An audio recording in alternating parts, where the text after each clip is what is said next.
Coincidence नहीं है कि बिहार के चुनाव आ रहे हैं और बजट पर आपने मधुबनी साड़ी पहनी। कोइंसिडेंस है ये साड़ी इसी साल में कुछ महीने पहले आपको प्रेजेंट हुई थी, क्योंकि विपक्ष इसमें बहुत से कोइंसिडेंसेस और एक पॉलिटिकल एजेंडा भी देख रहे। तो गलती क्या है उसमें? गलती क्या है? Yes, I appreciate Bihar.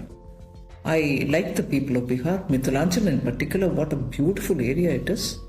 And उसमें कितने कलाकार है, कितना सुंदरता है उनके बोल चाल में और उनके भाषा.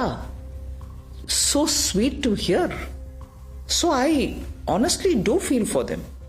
मेरे मन में उनके लिए भावना है, इसीलिए मैं पहना. उसमें गलती क्या है भाई?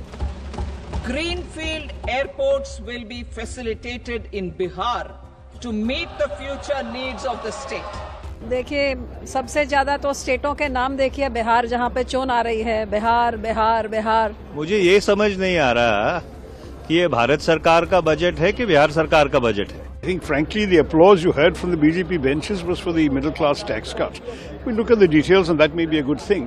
So if you have a salary you may be paying less tax, but the important question is what happens if you don't have a salary? Where is the income going to come from for you to benefit from income tax relief? You actually need jobs. Unemployment was not mentioned by the finance minister in her speech. Nirmala ji, लोग पूछ रहे हैं आपसे, और खास करके कांग्रेस के लोग.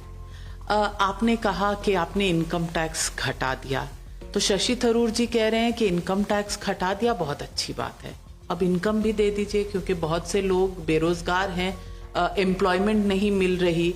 What about employment? Shashi Tharoor को आज क्या जवाब देंगे? क्यों जुलाई के बजट वो पढ़ा नहीं है क्या? 5 अच्छा स्कीम्स एम्प्लॉयमेंट के लिए ले आए थे. उसमें एक स्कीम, उस 5 में से एक स्कीम इंटर्नशिप का भी, जिससे जिनको अभी तक रोजगार के अवसर ही नहीं प्राप्त हुआ, शायद उनके स्किल सेट बढ़ाने हो, उनके एक्सपोजर बढ़ानी हो, उनको इंटर्नशिप स्कीम ले आए. वो बाकी 4 में रोजगार उत्पन्न करने के लिए ही हमने स्कीम ले आए. और उसके अलावा रोजगार मेला, जो सरकार में जो सैंक्शनड पोजीशंस है, उसको भरपाई करने के लिए 2 महीने के एक बार, पहले तो अक्टूबर 22 से लेकर 23 तक हर महीने 10 लाख 5 लाख ऐसे जॉब्स देते आए, अभी भी दे रहे हैं.